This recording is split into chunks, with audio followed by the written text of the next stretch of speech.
Assalamualaikum warahmatullahi wabarakatuh.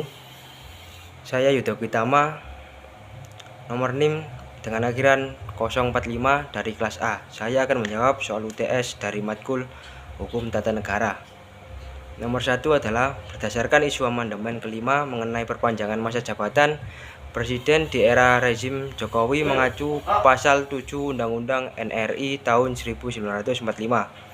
Tidak perlu diamandemen. Wacana perpanjang masa jabatan presiden bertentangan dengan teori pemisahan kekuasaan yang menyatakan kekuasaan harus dibatasi agar tidak disalahgunakan. Sebaliknya, yang justru perlu diamandemen atau perubahan atau direvisi adalah penguatan status lembaga independen seperti KPK. Setelah berlakunya Undang-Undang Nomor 19 Tahun 2019 adalah Undang-Undang tentang perubahan kedua atas Undang-Undang Nomor 30 Tahun 2002 tentang Komisi Pemberantasan Tindak Pidana Korupsi. KPK masuk ke ranah eksekutif, melemahkan independensinya. Atas hal tersebut, menurut hemat saya, amandemen seharusnya diarahkan untuk menjamin kemandirian lembaga pengawas negara, bukan memperluas kekuasaan presiden.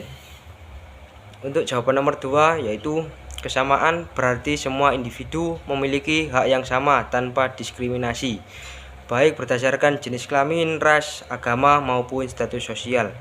Prinsip ini ditegaskan dalam pasal 28D ayat 1 Undang-Undang Dasar 1945 yang menjamin setiap orang berhak atas perlakuan yang sama di hadapan hukum.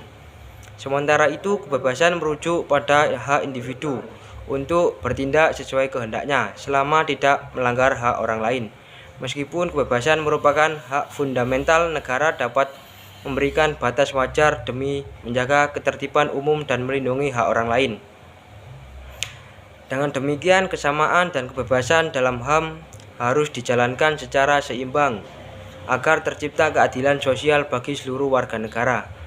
Untuk jawaban nomor 3, yaitu makna HTN, Hukum Tata Negara, sebagai negara dalam keadaan diam. Berarti hukum tata negara mengatur struktur dasar dan pembagian kekuasaan negara. Fokusnya pada konstitusi, sistem pemerintahan, dan hubungan antar lembaga negara. Hukum tata negara bersifat statis karena membentuk kerangka hukum negara. Sementara itu, hukum administrasi negara sebagai negara dalam keadaan bergerak merujuk pada hukum administrasi negara yang mengatur pelaksanaan kekuasaan oleh aparat pemerintah dalam kegiatan sehari-hari.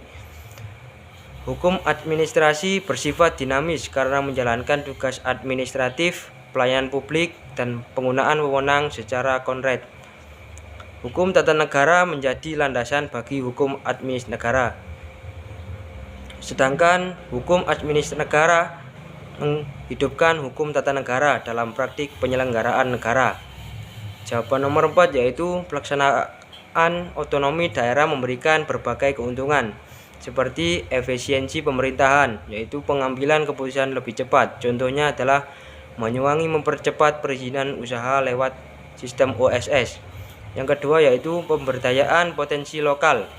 Daerah dapat mengelola sumber daya sesuai kebutuhan. Contohnya, Bali mengelola sektor pariwisata untuk meningkatkan PAD.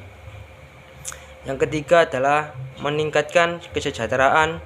Program pembangunan disesuaikan dengan kondisi daerah. Contohnya, pembangunan puskesmas di Bangka Belitung yang menurunkan angka kematian ibu melahirkan. Namun ada pula kelemahan seperti ketergantungan finansial. Banyak daerah masih bergantung pada dana pusat. Contohnya daerah-daerah Indonesia Timur seringkali menghadapi keterbatasan anggaran untuk pembangunan infrastruktur karena minim PDA. Yang kedua, korupsi dan penyalahgunaan wewenang. Peningkatan wewenang pemerintah daerah seringkali disertai dengan meningkatnya kasus korupsi di tingkat lokal. Contohnya, kasus korupsi dana desa di beberapa kabupaten yang merugikan masyarakat. Yang ketiga, kesenjangan antar wilayah. Perbedaan kapasitas daerah memicu ketimpangan pembangunan. Contohnya, wilayah Jawa lebih maju dibandingkan wilayah Papua karena perbedaan infrastruktur dan kapasitas pemerintah daerah. Untuk jawaban nomor 5, yaitu Ketiga, unsur negara demokrasi tersebut telah terpenuhi secara hukum di Indonesia dengan dasar konstitusi dan peraturan perundang-undangan. Namun pelaksanaannya masih menghadapi tantangan seperti pembatasan kebebasan berpendapat dan penyalahgunaan kewenangan dalam pemilu. Untuk yang ke-1, kebebasan membentuk perkumpulan. Banyak LSM dan partai politik berdiri bebas, meski ada pembatasan terhadap organisasi tertentu atas alasan keamanan. Dalam pasal 28E ayat 3 Undang-Undang Dasar 1945 dan Undang-Undang Nomor 39 Tahun 1999 tentang HAM. Yang kedua adalah kebebasan menyatakan pendapat. Demonstrasi publik sering terjadi namun dibatasi regulasi seperti Undang-Undang ITE. Diatur dalam pasal 28E Undang-Undang Dasar 1945 dan Undang-Undang Nomor 12 Tahun 2005. Untuk yang ketiga, hak suara dalam pemilu. Pemilu 2019 menunjukkan partisipasi tinggi meski masih ada isu politik uang dan manipulasi data dalam pasal 22E Undang-Undang Dasar 1945.